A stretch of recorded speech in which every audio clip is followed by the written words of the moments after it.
Hello दोस्तों, तो आज हम सुनेंगे एक कंजूस सेठ और दो गरीब मित्रों के बीच की कहानी, जिसका टाइटल होगा 3 काम।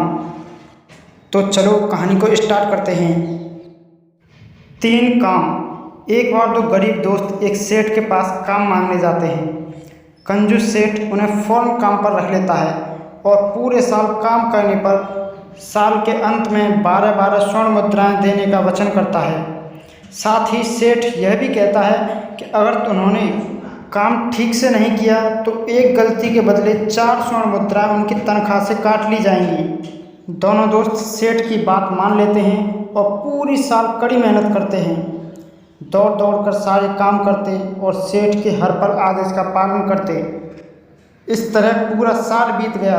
दोनों सेठ के पास 12-12 स्वर्ण मुद्राएं मांगने जाते हैं, पर सेठ बोलता है कि अभी साल का आखिरी दिन पूरा नहीं हुआ है और मुझे तुम दोनों से आज ही 3 काम और करवाने हैं। दोनों हैरान थे, पर कर भी क्या सकते थे। सेठ ने 3 काम बताने शुरू किए। पहला काम, छोटी सुराही में बड़ी सुराही डालकर दिखाओ। दूसरा काम, दुकान में पड़े गीले अनाज को बिना बाहर निकाले सुखाओ। तीसरा काम, मेरे सर का सही सही वजन बताओ। उन दोनों ने सेठ से कहा, यह तो संभव नहीं है। सेठ की चालाकी काम कर गई और उसने कहा, ठीक है फिर यहाँ से चले जाओ। इन 3 कामों को न कर पाने के कारण मैं हर काम के लिए 4 स्वर्ण मुद्राएं काट रहा हूँ। मक्कार सेठ की इस धोखाधड़ी से उदास होकर दोनों दोस्त बोझिल मन से जाने लगते हैं। उन्हें रास्ते में एक चतुर पंडित मिलता है।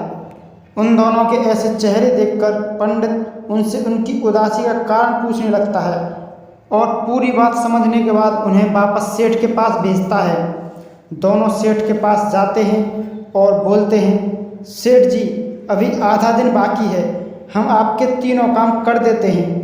सेठ हैरान था और सोचा कि उसका क्या बिगड़ेगा। वह तीनों दुकान में जाते हैं। दोनों दोस्त अपना काम शुरू कर देते हैं। वह बड़ी सुराही को तोड़ तोड़ कर उसके टुकड़े कर देते हैं और उन्हें छोटी सुराही के अंदर डाल देते हैं। सेठ मन मसोक कर रह गया, पर कुछ कर नहीं पाया। इसके बाद दोनों गीले अनाज को दुकान के अंदर फैला देते हैं। तो इतने में ही सेठ बोल पड़ता है कि इसे फैलाने से यह कैसे सूखेगा, उसके लिए तो धूप और हवा चाहिए। तो दोनों मित्र कहते हैं, आप बस देखते जाइए। ऐसा कहते हुए दोनों मित्र हथौड़ा उठा आगे बढ़ जाते हैं और दुकान की दीवार और छत तोड़ डालते हैं, जिससे वहां हवा और धूप दोनों आने लगती हैं। और उन दोनों क्रोधित मित्रों को सेठ और उसके आदमी देखते ही रह जाते हैं, पर किसी की भी उन्हें रोकने की हिम्मत नहीं होती।